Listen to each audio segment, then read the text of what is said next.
allegedly stealing election petitions. Dolton's mayor and the faction of trustees who hold the village's purse strings are regularly at odds at board meetings.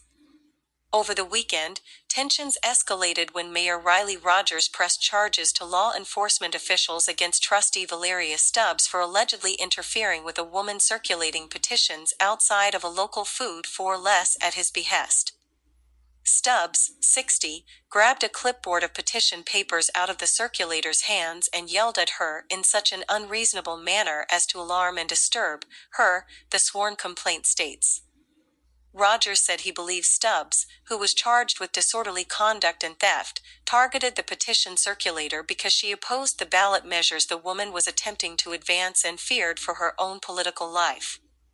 Stubbs, however, denied any wrongdoing, saying the charge was political. The petition drive, which Rogers said he launched Friday night after the courts closed to avoid the possibility of a legal challenge from his opponents, seeks to place 3 referendum questions on the November ballot that, by his own admission, are intended to consolidate his own power.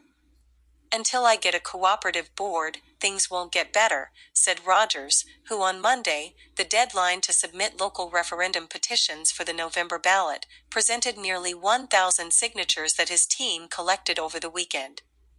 Rogers' ballot measures seek to eliminate the village's primary election, to reduce the number of trustees from 6 to 4, and to prevent trustees, but not the mayor or clerk, from serving more than 2 consecutive terms.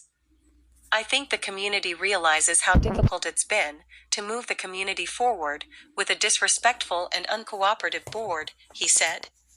"The only way to test this is to let the residents speak."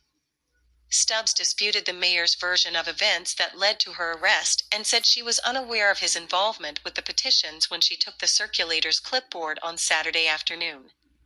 Stubbs, a retired Cook County correctional officer, said she was on her way into the food for less on Sibley Boulevard when she overheard a store official telling the woman gathering signatures to move along because solicitation was not permitted on the premises. She said the woman approached her about signing a petition a short time later, in disregard of the store worker's order, so she took the woman's clipboard into the store to alert the official about the continued solicitation. "At every police meeting that we have for the community, our community policing meeting, the chief always states, 'Don't be silent,'" she said. "You know, at some point you got to get involved." According to Stubbs, the circulator entered the store after her and asked for the clipboard and petition papers back, growing increasingly irate and using profanity, calling me a few choice words that didn't bother me. Stubbs said that when the store worker told her the police had been called, she assumed it was to assist with the removal of the petition circulator. Only later did she realize Dolton police had actually been summoned to arrest her, Stubbs said. Rogers, who was notified of the incident and arrived on the scene a short time later, said he believes Stubbs should also have been charged with assault for allegedly threatening the circulator and expressed displeasure that Stubbs had been allowed to return to the station for processing the day after her arrest because the department's computer system was down on Saturday. "I just think she was given special consideration," he said. "I thought once in custody, they should sit until completion of the process. She should have been held overnight, like any other offender." Rogers, a former Illinois state trooper and investigator for the county prosecutor, said he plans to speak with the state's attorney's office about getting Stubbs' charges upgraded to a felony in the near future because he believes she also violated the Illinois Election Code provision that prohibits the destruction of election materials.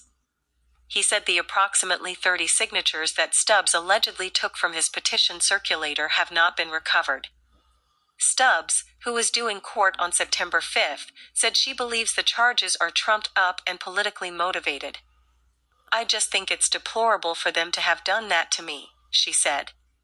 On Monday, the faction of trustees who oppose the mayor introduced a budget amendment to eliminate 8 village positions, including the mayor's chief of staff, spokesman, and other employees considered allies of the mayor. This amended proposed budget is a direct response to those petitions that happened over the weekend, Rogers said at Monday's meeting. "They heard the footsteps, so now, I'm really mad, so we going to get rid of the mayor's staff. The budget proposal ended up being tabled, but is likely to come up for a vote at a special meeting Friday. Roger said he plans to veto the measure if it passes.